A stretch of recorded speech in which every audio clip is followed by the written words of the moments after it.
আসসালামু আলাইকুম। ক্লাস 10 আজকে আমাদের দুপুরবেলা অনলাইনে লাইভ ক্লাস ছিল, কিন্তু সেই টাইমটাতে আমি ক্লাস নিতে পারবো না, লাইভ ক্লাস নিতে পারবো না। তাই আমি তোমাদেরকে ইউটিউবে ভিডিওটা আপলোড করে শেয়ার করে দিচ্ছি, তোমরা সকলে দেখবে ভিডিওটা। হ্যাঁ, তো দেখো, আমরা বর্জ্য ব্যবস্থাপনা এই চ্যাপ্টারটা আলোচনা শুরু করেছিলাম, তাই তো? দুটো ক্লাস মনে হয়েছিল বর্জ্য ব্যবস্থাপনা। বর্জ্য ব্যবস্থাপনা বা ওয়েস্ট ম্যানেজমেন্ট।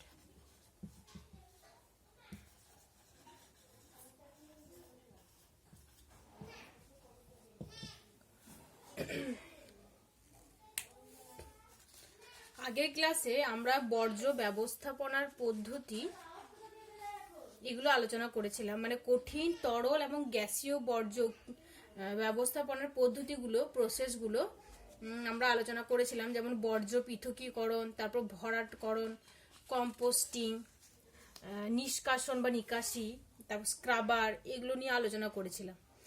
তো আজকে আমরা বলবো যে বর্জ্য ব্যবস্থাপনার প্রয়োজনীয়তা। বর্জ্য ব্যবস্থাপনা কেন দরকার, আমরা বর্জ্য ব্যবস্থাপনার কথা কেন বলছি, নিড ফর ওয়েস্ট ম্যানেজমেন্ট, তাই তো? বর্জ্য ব্যবস্থাপনা কেন দরকার, তো এটা আমার মনে হয় আমি যদি বইয়ে তোমরা নাও পড়ো, নিজেরাই বলতে পারবে যে বর্জ্য ব্যবস্থাপনা কেন দরকার, তাই না?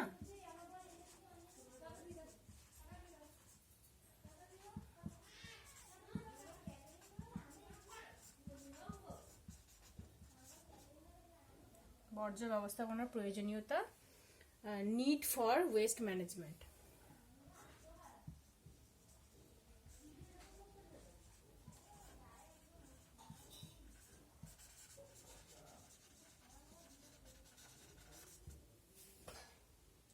কেন প্রয়োজন আমাদের বর্জ্য ব্যবস্থাপনার?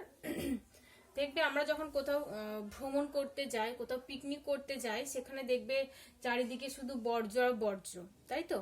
তো সেই নোংরা একটা পরিবেশ দেখে আমাদের মনে হয় যে এই পরিবেশটা যদি পরিষ্কার পরিচ্ছন্ন হতো তাহলে আমাদের আরো ভালো লাগতো, কোথাও পিকনিক করতে গিয়ে আরো বেশি মজা আসতো, তাই না? তো নোংরা পরিবেশের মধ্যে কিরকম একটা লাগে, ভালো লাগে না। তারপর বর্তমানে দেখো জনসংখ্যা অনেক বেশি বেড়ে গেছে, বিপুল জনসংখ্যা, আর তাদের চাহিদাও অনেক বেশি। আর তার জন্য কি হচ্ছে, জনসংখ্যা বৃদ্ধির জন্য ঘর বাড়ির সংখ্যা অনেক বাড়ছে, নগরায়ন বৃদ্ধি হচ্ছে, শিল্প কলকারখানা বাড়ছে, যানবাহনের সংখ্যা বাড়ছে, তারপর বিভিন্ন রাস্তাঘাট নির্মাণ হচ্ছে, স্থাপত্য নির্মাণ হচ্ছে। তো এর ফলে কি হচ্ছে, দ্রুত গতিতে বর্জ্যের পরিমাণও বাড়ছে, মানুষের জীবনযাপন যত উন্নত হচ্ছে আর বর্জ্যের পরিমাণ তত বেশি হচ্ছে। আর এর ফলে পরিবেশে বিষাক্ত বিক্রিয়া দেখা দিচ্ছে, পরিবেশ বিভিন্নভাবে দূষিত হচ্ছে। যেমন দেখো, এই যে কলকারখানা, বেশি বেশি পরিমাণে কলকারখানা স্থাপনের ফলে বায়ু দূষণ বাড়ছে। কলকারখানার কঠিন যে বর্জ্য পদার্থগুলো, সেগুলো যখন নদী জলে বা জলাশয়ের জলে মিশছে, তখন সেই জলটা দূষিত হচ্ছে। তারপর এই যে দূষিত পদার্থগুলো, বিভিন্ন ধরনের প্লাস্টিক, তারপর জমিতে কীটনাশক, রাসায়নিক সার এইসব ব্যবহারের ফলে জমির মাটির গুণমান নষ্ট হচ্ছে, এর ফলে মাটি দূষণ হচ্ছে। তো তার ফলে দেখো বিভিন্ন ধরনের বর্জ্যের ফলে পরিবেশ বিভিন্নভাবে ক্ষতিগ্রস্ত হচ্ছে, তাই তো? তো এই ক্ষতি যাতে না হয়, পরিবেশের ক্ষয়ক্ষতি যাতে না হয়, সেই জন্য আমাদের বর্জ্য ব্যবস্থাপনার দরকার। আর এই বর্জ্য ব্যবস্থাপনার ফলে দেখো জীবজগৎ কিন্তু চরম সংকটের মুখে পড়ছে।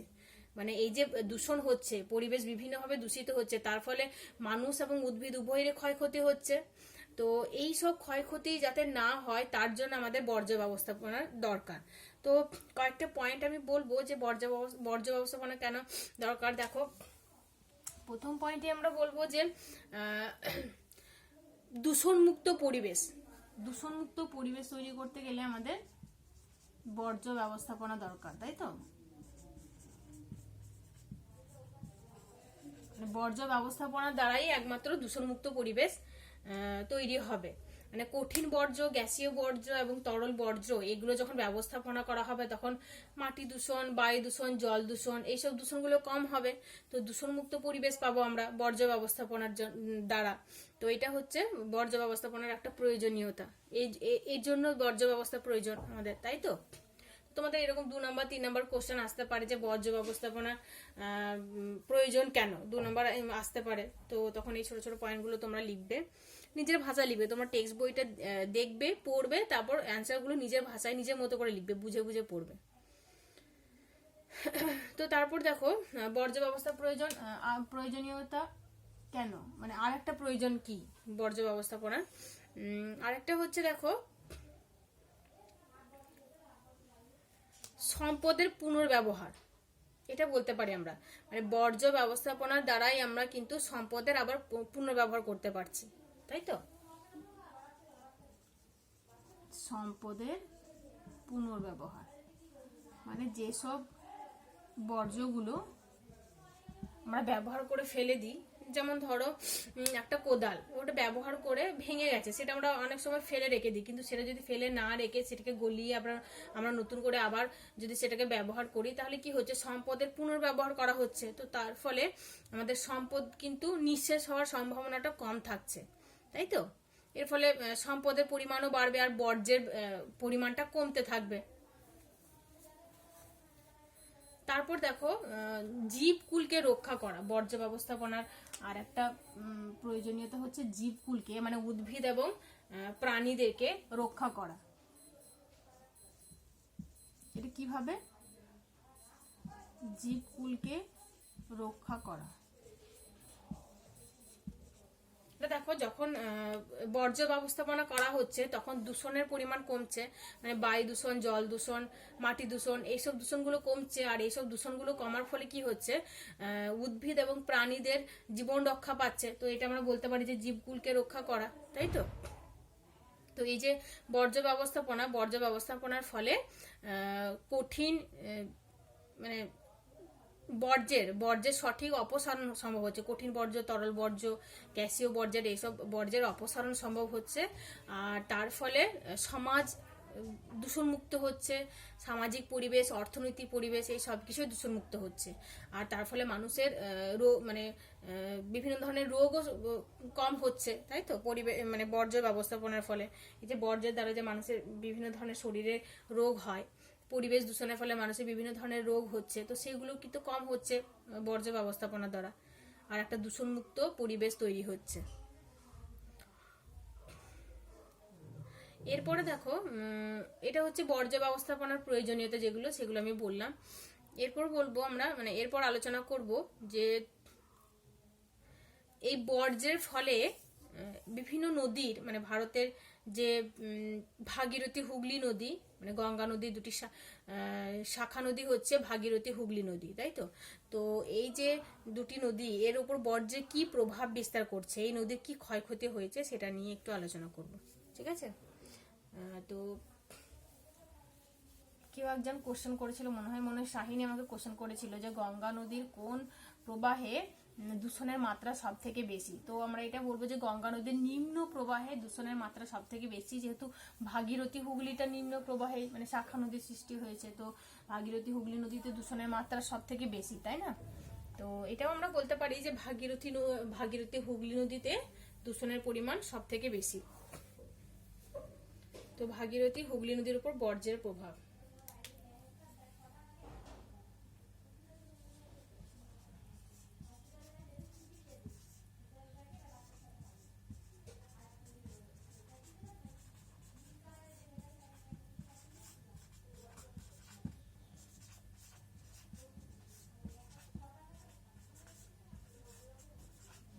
ভাগীরথী হুগলি নদীর উপর বর্জ্যের প্রভাব।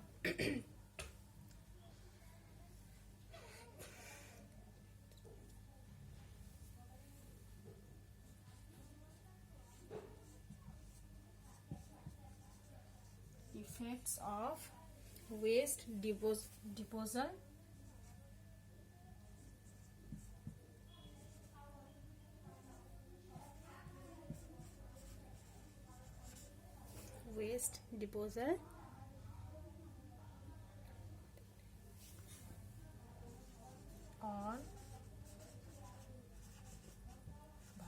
ভাগীরথী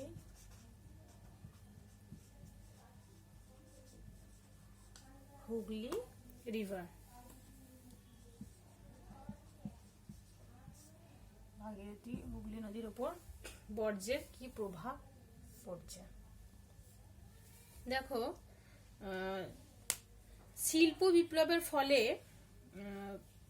ইউরোপ এবং ইউরোপে শিল্প বিপ্লব হয়, তো তার পরে পরে শিল্প বিপ্লবের ছোঁয়ায় মানে ভারতের মধ্যেও বিভিন্ন ধরনের কলকারখানা স্থাপিত হয়, তাই তো। লৌহ ইস্পাত শিল্প, তারপর তাপবিদ্যুৎ কেন্দ্র তৈরি হয়, আরো বিভিন্ন ধরনের বড় বড় কলকারখানা তৈরি হয়। বিভিন্ন ধরনের পাট মানে শিল্প কেন্দ্র, যেমন পাট শিল্প, কাগজ শিল্প, চামড়া শিল্প, কাপড় শিল্প, এইসব শিল্প তৈরি হয়। আর এইসব শিল্পের ফলে বিভিন্ন ধরনের কলকারখানা তৈরি হয়। আর এই কলকারখানাগুলো মানে ম্যাক্সিমাম ভাগীরথী হুগলি নদীর তীরে গড়ে উঠেছে। আমরা অনেকেই জানি, দেখবে যে ভাগীরথী হুগলি নদীর তীরে বিভিন্ন পাটকল গড়ে উঠেছে, কাপড়ের কল গড়ে উঠেছে, তারপর চামড়া শিল্প গড়ে উঠেছে, কাগজ শিল্পের জন্য বিখ্যাত এই অঞ্চলটি। এগুলো আমরা জানি, এগুলো আমরা মনে হয় আগের ক্লাসে পড়েছি। তো এই যে শিল্প কলকারখানা, এই শিল্প কলকারখানা থেকে যে দূষিত বর্জ্য পদার্থগুলো, কঠিন বর্জ্য, তরল বর্জ্য, গ্যাসীয় বর্জ্য, এগুলো যায় কোথায়? এগুলো কি হয়? তো এই যে বর্জ্যগুলো, এগুলো সবই পরিবেশে মিশছে। এই কঠিন বর্জ্যগুলো নদীতে মিশছে, তারপর তরল বর্জ্যগুলো সেগুলো নদীতে মিশছে, তারপর গ্যাসীয় যে বর্জ্যগুলো সেগুলো ওই বাতাসকে দূষিত করছে, তাই তো। তো এই যে হুগলি নদীর তীরবর্তী যে শহরগুলো, সেই মানে এই যে কলকারখানা স্থাপন হয়েছে, কলকারখানা স্থাপনের সঙ্গে সঙ্গেই সেই অঞ্চলগুলো জনবসতিও খুব বেড়ে গেছে। যেখানে দেখবে শিল্প কলকারখানা বেশি উন্নত হবে, যেমন দেখো দুর্গাপুর শিল্পের দিক থেকে খুবই উন্নত, তার ফলে দুর্গাপুর শহরটিও কিন্তু খুবই ঘিঞ্জি, খুব জনবসতি খুব বেশি, তাই না। তারপর হুগলি নদীর তীরে দেখো না কলকাতা শহর কতটা ঘিঞ্জি, অনেক জনবসতি অনেক বেশি, মানে ঘর বাড়িগুলো খুব ঠাসাঠাসি, খুব কাছাকাছি অবস্থান করছে। তো এর ফলে দেখো দূষণের পরিমাণও খুব বেশি হচ্ছে। এই যে হুগলি নদী তীরবর্তী যে শহরগুলো গড়ে উঠেছে, সেখানে যে জল নিকাশি ব্যবস্থা, মানে এই নোংরা জলগুলো, এই নোংরাগুলো কোথায় যাচ্ছে? এই নোংরা জলগুলো নিকাশি নালার দ্বারা হুগলি নদীতে মিশছে। তো হুগলি নদীতে মেশার ফলে কি হচ্ছে? সেই নদীর জলকে দূষিত করছে। তারপর দেখো নদীর তীরে যে শিল্প কেন্দ্রগুলি গড়ে উঠেছে, সেখান থেকে যে বর্জ্য পদার্থগুলো বেরিয়ে আসছে সেগুলো নদীতে মিশছে, নদীতে মেশার ফলে নদীর জলকে দূষিত করছে। তারপর দেখো এই শহরে যখন কোনো পশু মারা যায়, গরু, তারপর ছাগল এসব মারা যায়, অনেক সময় দেখবে নদীতে নিক্ষেপ করে দেওয়া হয়, নদীতে ফেলে দেওয়া হয়। তো তার ফলে নদীর জল দূষিত হচ্ছে। তারপর নদীর পাশেই দেখবে অনেক বড় বড় শ্মশান রয়েছে, তো সেখানে যে মানুষের শেষকৃত্য করা হয়, তো তার ফলে যে নোংরাগুলো, ছাইটা এসব আর অনেক কিছু, ছেঁড়া কাপড় এসব থাকে, তো সেগুলো কি হয়? ভাগীরথী হুগলি নদীতে ফেলে দেওয়া হয়, নিক্ষেপ করা হয়। তো তার ফলে কেউ নদীর জল খুবই দূষিত হয়ে যায়, তাই না। তারপর দেখো নদীতে দেখবে অনেক সময় কি হয়, এই পুজোর সময় অনেক অনেক কলকাতা, দুর্গাপুর, এইসব যে শহরগুলো, বড় বড় শহর যেগুলো রয়েছে, আসানসোল, এই শহরে দুর্গাপুজোর সময়, কালী পুজোর সময় অনেক বড় বড় মন্দির, মানে প্যান্ডেল তৈরি করা হয়, অনেক বড় বড় ঠাকুর তৈরি করা হয়।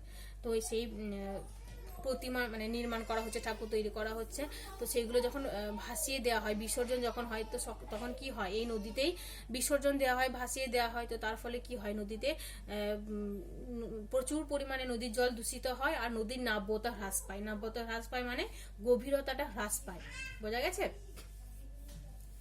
তো তারপরে দেখবে এই যে ফারাক্কা থেকে গঙ্গাসাগর পর্যন্ত যে জায়গাটা, সেখানে প্রচুর ইট ভাটা রয়েছে। তো ইট ভাটার যে শ্রমিকরা, তারপর কলকারখানার যে শ্রমিকরা, তারাও এই নদীর জলে প্রাতক্রিয়া সম্পন্ন করে। তো তার ফলে প্রাতক্রিয়া মানে সকালে টয়লেট করে এই নদীর কাছাকাছি, তো তার ফলে নদীর জলটা বিষাক্ত হয়, তাই তো।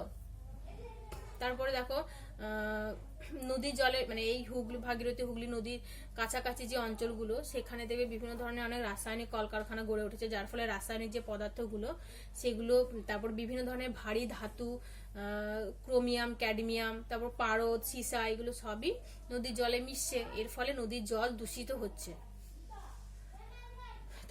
তার ফলে দেখো এই যে নদীর জল দূষিত হচ্ছে, তো এই নদীর জল দূষিত হওয়ার ফলে নদীর যে জলজ বাস্তুতন্ত্র সেটাও নষ্ট হচ্ছে। নদীর জলে যে জলজ প্রাণীরা থাকে, সেই প্রাণীরা মারা যায় অনেক সময় নদীর জল দূষিত হওয়ার ফলে। তারপর নদীতে প্রচুর পানায় ভর্তি হয়ে যায়, কচুরি পানা, তারপর বিভিন্ন ধরনের শ্যাওলা ট্যাওলা এইসব ভরে যায়। বিভিন্ন ধরনের যে মাছ সেগুলো বিলুপ্ত হয়ে যাচ্ছে এই নদীর জল দূষণের ফলে। তারপর এই জল যখন মানুষরা ব্যবহার করে, তো এই জল ব্যবহারের ফলে মানুষের বিভিন্ন ধরনের জলবাহিত রোগেরও আবির্ভাব হয়। বিভিন্ন ধরনের রোগ হয়, চর্মরোগ হয়, মানুষের শরীরের ভেতরে আমাশ হয়, আন্তরিক জন্ডিস, এইসব রোগও হয় এই দূষিত জল ব্যবহারের ফলে। ঠিক আছে। তারপরে এই যে এই দূষিত জলটা যখন চুঁইয়ে চুঁইয়ে ভূগর্ভে যাচ্ছে, তো সেই এই দূষিত জলটা চুঁইয়ে চুঁইয়ে ভূগর্ভে যাওয়ার ফলে সেখানে জলটাকেও দূষিত করছে, ভূগর্ভের জলটাকেও দূষিত করছে। তারপর সেই ভূগর্ভের জল যখন মানুষ ব্যবহার করছে তখন মানুষের অনেক ক্ষয়ক্ষতি হচ্ছে। ঠিক আছে। তো দেখো, এই যে বর্জ্যের ফলে ভাগীরথী হুগলি নদীতে এইসব দূষণগুলো হচ্ছে। এছাড়াও ভারতের মধ্যে আরো যে নদীগুলো রয়েছে, তো সেই নদীতেও কিন্তু ওই একই অবস্থা, মানে নদীতে দূষণের পরিমাণ কিন্তু দিন দিন ধরে বাড়তে মানে বেড়েই চলেছে। ঠিক আছে। তো এই যে আমাদের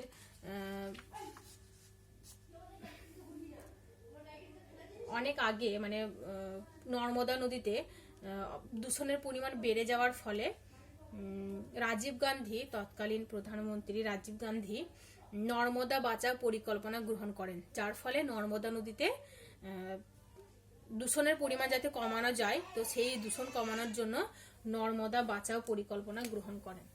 কি পরিকল্পনা? নর্মদা বাঁচাও। কে? রাজীব গান্ধী। যাতে নর্মদা নদীতে দূষণের পরিমাণ কমে সেই জন্যে। তারপরে আরো একটা প্ল্যান করা হয়, মানে এই দূষণের পরিমাণ কমানোর জন্য। মানে বিশেষ করে গঙ্গা নদীতে দূষণের পরিমাণ এতটাই বেড়ে গেছে যে যার ফলে সেখানকার যে বাস্তুতন্ত্রটা, সেই বাস্তুতন্ত্রটা নষ্ট হয়ে গেছে। আর এই দূষণের ফলে মানুষের জীবনে অনেক ক্ষয়ক্ষতি হচ্ছে, মানুষ এবং উদ্ভিদের অনেক ক্ষয়ক্ষতি হচ্ছে। তো তার ফলে এটাও কিন্তু মানে রাজীব গান্ধী এই প্ল্যানটা নেন, গঙ্গা অ্যাকশন প্ল্যান যেটাকে বলা হয়, গঙ্গা অ্যাকশন প্ল্যান। এটা গঙ্গা নদী দূষণ কমানোর জন্য। ঠিক আছে। নর্মদা বাঁচাও, গঙ্গা অ্যাকশন প্ল্যান, এগুলো এই নদীর জল দূষিত যাতে না হয় তার জন্য এই কর্মসূচিগুলো নেওয়া হয়। ঠিক আছে। তো তার ফলে অনেকটা কিন্তু দূষণের মাত্রা কিন্তু অনেকটা কম হয় এই কর্মসূচিগুলো গ্রহণ করার ফলে। ঠিক আছে। তো এরকম কর্মসূচি আমাদেরকে বর্তমানে আরো বেশি বেশি করে নিতে হবে, আরো বেশি বেশি করে আমাদেরকে কাজ করতে হবে যাতে দূষণের পরিমাণটা কম হয় আর এই বর্জ্যের পরিমাণটা কম হয়। চারিদিকে যে নোংরা পরিবেশ তৈরি হয়েছে, সেই পরিবেশটা যাতে নোংরা না হয়, পরিষ্কার পরিচ্ছন্ন হয়, দূষণমুক্ত পরিবেশ যেন আমরা তৈরি করতে পারি, তার জন্য আমাদেরকে এইরকম পরিকল্পনা মতো আরো অনেক পরিকল্পনা আমাদেরকে গ্রহণ করতে হবে। তাই তো। তো যেহেতু শিক্ষার্থীরা যারা স্কুলে এখন পড়াশোনা করছে, তোমাদের মতো মানুষ যারা, মানে তোমাদের মতো শিক্ষার্থী যারা, তারা হচ্ছে দেশের ভবিষ্যৎ, সমাজের ভবিষ্যৎ, তাদের উপরেই সমাজ নির্ভর করছে, তাই না? তো তোমরা পরবর্তীকালে তোমরাই দেশ চালাবে, তোমরা বিভিন্ন দিকে বিভিন্ন কাজে নিযুক্ত থাকবে। সেই জন্যেই এই পরিবেশের ওপরে তোমাদেরও কিন্তু বিশেষ দায়িত্ব রয়েছে।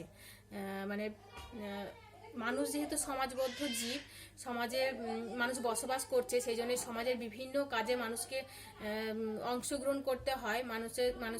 মানুষের বিভিন্ন দায়িত্ব রয়েছে সমাজের প্রতি, সেরকম পরিবেশের প্রতিও মানুষ, বিশেষ করে শিক্ষার্থীদের ভূমিকাটা বেশি। কারণ শিক্ষার্থীরা যদি এখন থেকেই এই পরিবেশ সম্পর্কে সচেতন হয়, এই বর্জ্য সম্পর্কে সচেতন হয়, তাহলে পরবর্তীকালে একটা পরিষ্কার পরিচ্ছন্ন দূষণমুক্ত পরিবেশ গড়ে ওঠা সম্ভব হবে, তাই না? তো বর্জ্য ব্যবস্থাপনা হচ্ছে বর্তমান পরিবেশের একটা বিশাল বড় সমস্যা।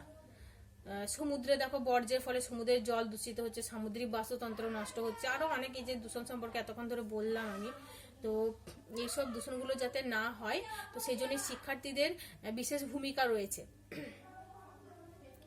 তো সেটাই এখন আমরা আলোচনা করব যে বর্জ্য ব্যবস্থাপনায় শিক্ষার্থীর ভূমিকা কি, মানে তোমাদের ভূমিকা কি। তোমাদের এরকম কোশ্চেন আসতে পারে যে বর্জ্য ব্যবস্থাপনায় তোমার কি ভূমিকা, বা তুমি কি করতে পারবে, তোমার কি দায়িত্ব, তাই না? পরিবেশের প্রতি তো তোমাদের একটা দায়িত্ব রয়েছে। তো কি দায়িত্ব? বর্জ্য ব্যবস্থাপনায় শিক্ষার্থীর ভূমিকা।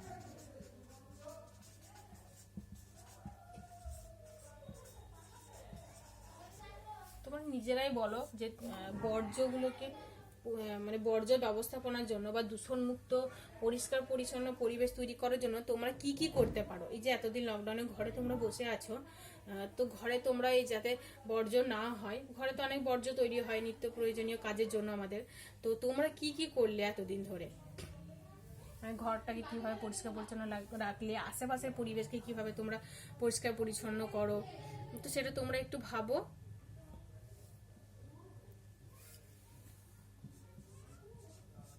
Role of student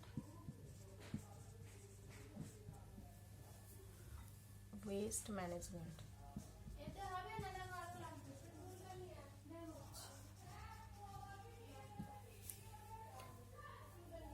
role of student in waste management. তোমার কি ভূমিকা বর্জ্য ব্যবস্থাপনায়? তো দেখো, তোমরা এটা মুখস্থ করতে দরকার নেই, না পড়লেও তোমরা নিজেরাই বলতে পারবে। এতক্ষণ ধরে যা আমরা আলোচনা করেছি সেটা মনে থাকলে তোমরা বলতে পারবে, আর যদি মনে নাও থাকে তুমি এমনি নিজে ভাবতে ভাবতে বলতে পারবে যে বর্জ্য ব্যবস্থাপনায় তোমার কি ভূমিকা। এটা যদি তোমাদের কোশ্চেন আমি এখন আলোচনা নাও করি, তোমাদের যদি পরীক্ষায় কোশ্চেনটা আসে, তাও তোমরা নিজেরা নিজেদের মতো লিখতে পারবে, তাই না? লিখতে পারবে তো? তো দেখো, প্রথমে আমরা মানে তোমরা কি করবে, উপযুক্ত স্থানে বর্জ্য পদার্থ নিক্ষেপ করবে। মানে তোমাদের ঘরের যে বর্জ্য তৈরি হচ্ছে সেগুলো মানে দিন দিন ধরে বর্জ্য তৈরি হচ্ছে, তো সেই নোংরা আবর্জনাগুলো তোমরা একটা নির্দিষ্ট একটা স্থান নির্দিষ্ট করবে এবং সেই স্থানে বর্জ্য পদার্থগুলো নিক্ষেপ করবে, তাই তো? এখানে সেখানে ছড়িয়ে ছিটে ফেলবো না আমরা নিশ্চয়ই, তো সেগুলো একটা নির্দিষ্ট পাত্রে ফেলে দিই, তাই না?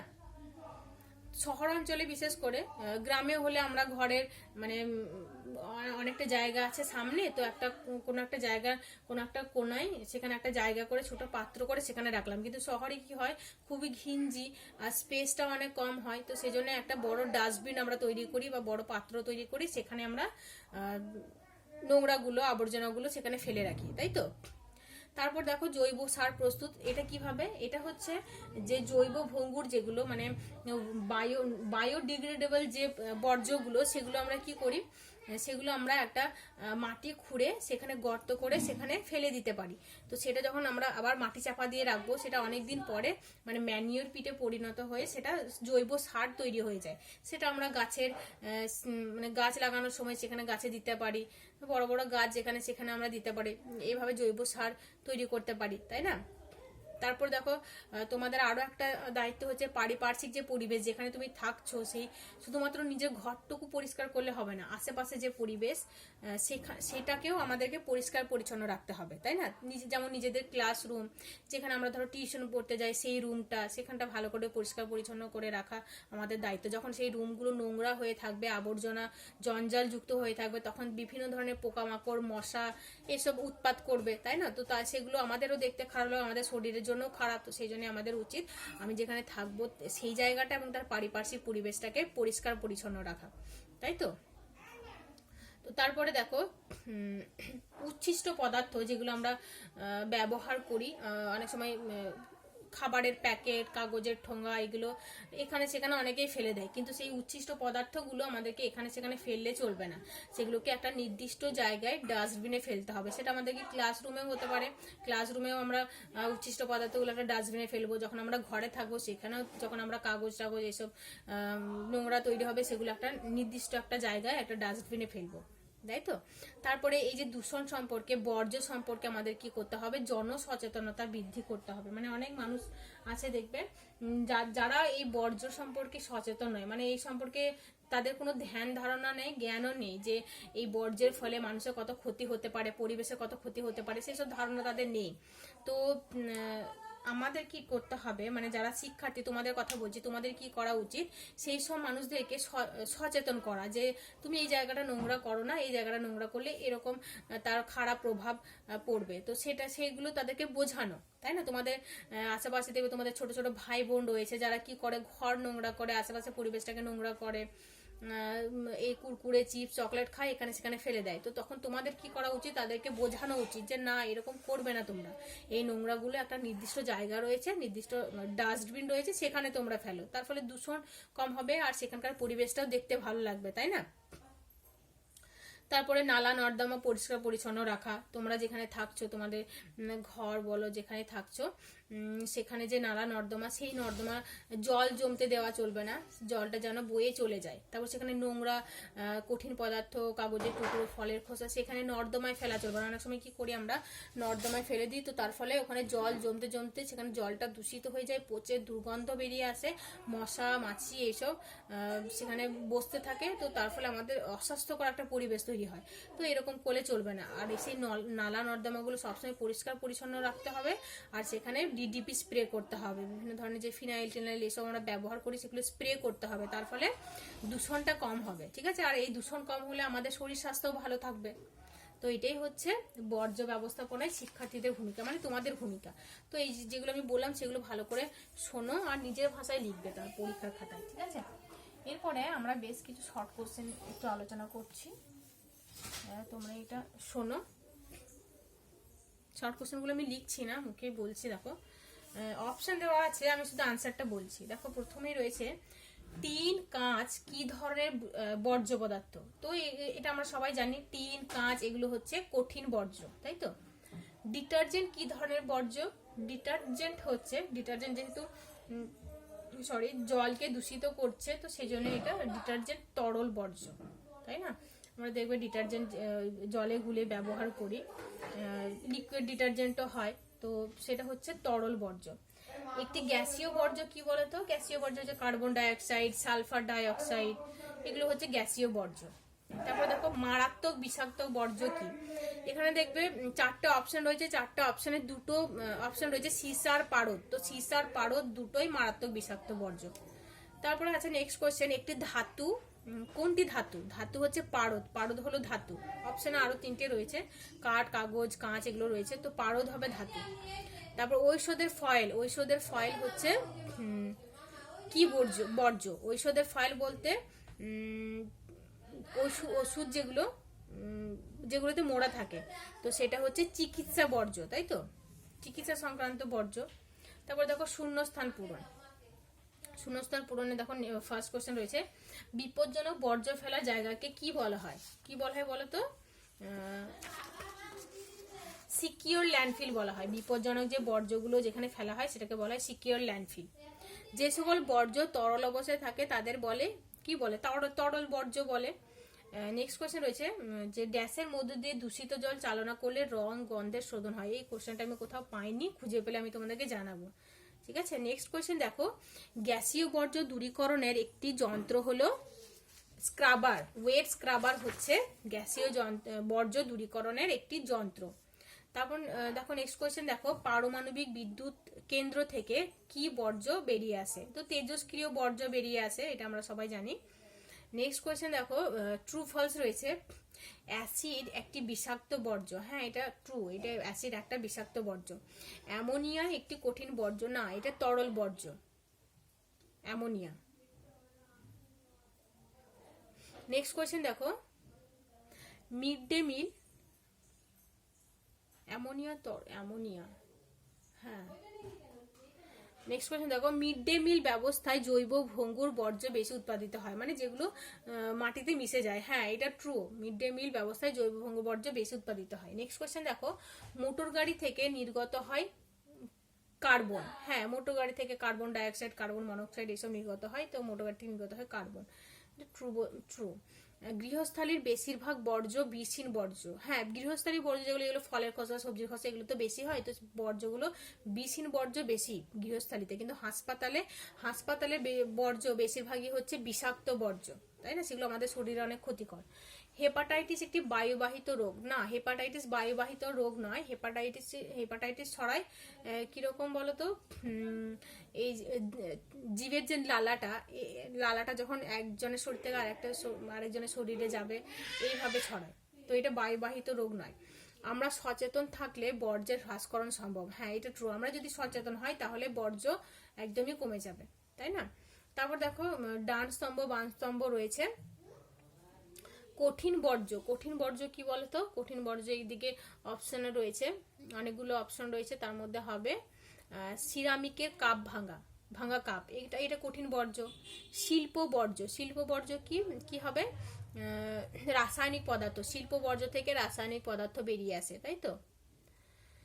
তারপর পুরনো লোহার গলন ও নতুন ধাতব নির্মাণ। পুরনো লোহা যেগুলো যে বললাম, ভাঙা কোদাল, এটা আমরা গলিয়ে আবার নতুন একটা পদার্থ মানে নতুন একটা যন্ত্র তৈরি করলাম, তো এটাকে আমরা কি বলবো? বর্জ্যের পুনর্নবীকরণ, তাই তো, বর্জ্যের পুনর্নবীকরণ।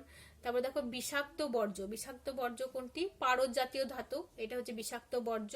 নেক্সট দেখো রয়েছে তেজস্ক্রিয় বর্জ্য কোনটি? ইউরেনিয়ামের হেক্সাফ্লুরাইড, এটা হচ্ছে তেজস্ক্রিয় বর্জ্য। তারপর দেখো বর্জ্যের পুনর্ব্যবহার কি বলবো? হ্যাঁ, জৈব বর্জ্যের পচন ঘটিয়ে জৈব সার তৈরি, এটা হচ্ছে বর্জ্যের পুনর্ব্যবহার। ঠিক আছে। তো আমার কাছে একটাই বই রয়েছে, এই বইয়ের শর্ট কোশ্চেন গুলো আমি আলোচনা করলাম। তোমাদের কাছে আরো দেখবে 2-3টে মোদকের বই রয়েছে, হাজরা বই রয়েছে। তো এই বইয়ের যে অনুশীলনী যে শর্ট কোশ্চেন গুলো, সেগুলো তোমরা করো।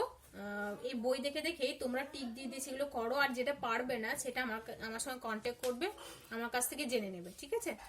তো নেক্সট যখন আমরা লাইভ ক্লাস করব, সেই লাইভ ক্লাসে কিন্তু আমাকে তাহলে যে কোশ্চেনগুলো তোমরা পারছো না, আমাকে কোশ্চেন করবে বা আমাকে ছবি তুলে লিখে পাঠাবে, আমি তোমাদেরকে বলে দেবো। নেক্সট ক্লাসে আলোচনা করব।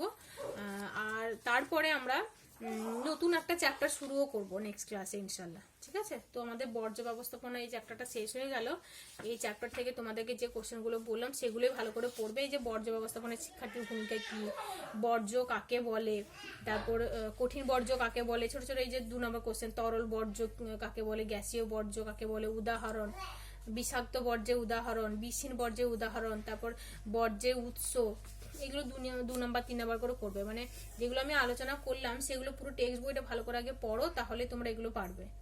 তারপর দেখো বর্জ্যের প্রয়োজনীয়তা, এটা 2 নাম্বার বা 3 নাম্বার আসতে পারে।